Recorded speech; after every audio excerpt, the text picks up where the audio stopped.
Hi guys! For today's video, panibagong araw, panibagong vlog na naman tayo. For today's video is kukunin ko yung parcel ko.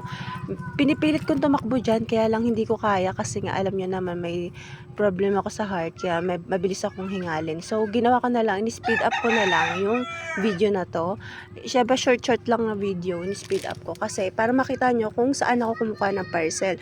May problem kasi ang mga delivery rider dito na minsan hindi sila nakakapasok dito sa lugar mismo namin kasi bukod sa may guardhouse doon ay may bayad pa ang pagpasok dito. Yung iba naman, kaya naman lang magbayad, pero yung iba kasi is sumasabit yung motor nila sa malalaking bato. Kung nakikita nyo naman, mabato dito sa amin, 'di ba?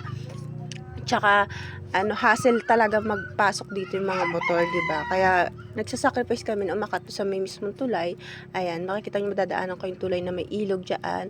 Delikado rin 'yan kapag pagka umuulan ng malakas kasi talagang bumabaha diyan. At ayan, makikita niyo yung paahon dun sa may pataas. Diyan ko pa po kinukuha sa may terminal na sa may tricyclean yung parcel kasi hindi talaga sila nakakapasok doon. Yung iba naman nakakapasok, ang problema naman nasisira yung motor. So pinapagawa pa nila, kaya doon na lang talaga sila sa may taas nag-aantay, tapos kukunin na lang nila. Minsan hindi naman sila nare-receive ng mga customer, yung iba naman dinadedma na sila kasi hindi nga nakakapasok dito. Tsaka yung iba naman isa dulong-dulo pa na malayo pa yung pinanggagalingan na bahay, so hassle sa kanila para kunin yung parcel sa taas. Hassle din naman sa delivery rider para ihatid sa bahay nila kasi may mga bahay talaga na bundok talaga, dun pa talaga sa may gilid sa taas. So ayun, nilakad-lakad ko na guys. Ayan, nakikita nyo naman, dyan lang ako sa may kalsada na, sa may taas na. Hindi ko ma-videohan guys yung buong paligid kasi alam nyo naman na medyo nagagalit yung guardia doon sa may namin, sa may guardhouse kasi nga ayaw nyo na naman siya nag-video ng place dahil alam nyo naman minamining tong lugar namin. Ayan, nagbayad na ako pala kay delivery rider, so binayad ko is 200 something kasi 2 parcel yung na-receive ko. Ayan, papakita ko na sa inyo dyan guys yung na-receive kong parcel. Binidyohan ko na lang dito yung sarili ko para alam nyo naman na hindi lang naman itong vlog na to. As in, ako lang talaga ang mag-isa kumuha ng parcel. Iniwan ko yung dalawa kong anak kasi nasa bahay lang naman sila at walang magawa, at diba?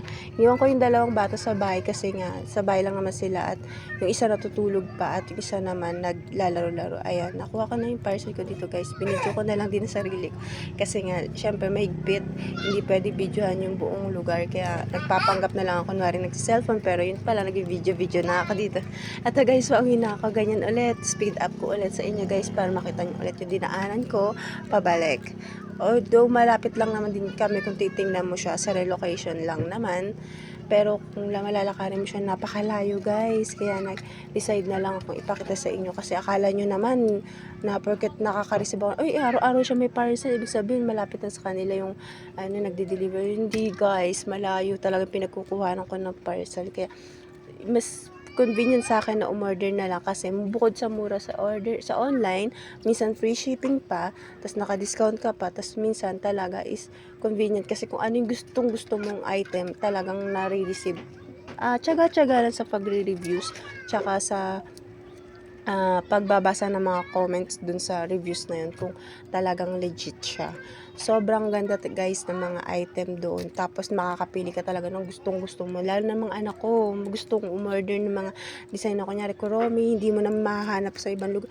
Hindi ko makita sa ganito, sa ganyan, yung pala ma-order mo galing pang China, galing pang Bulacan, hindi talaga mismo sa lugar na to minsan receive tayo. Ayan, nandito na pala ako guys sa bahay ko at syempre kanina sinarado ko tong tindahan ko, ngayon binuksan ko siya kasi nga para walang bibili. Tas yung aso ko medyo makulit, ayan, nagbibida-bida at yan ang anak ko pala. Nag-decide na rin akong ipakita sa inyo yung pag-unbox ko ng parcel. Medyo may kalakihan dito guys yung parcel.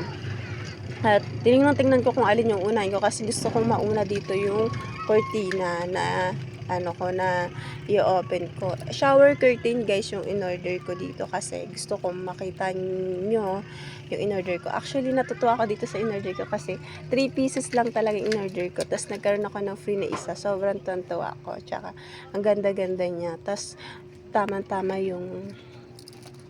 yung item na dumating, yung design. Pero although medyo manipis lang siya, pero sakto lang din talaga siya kasi pang CR lang.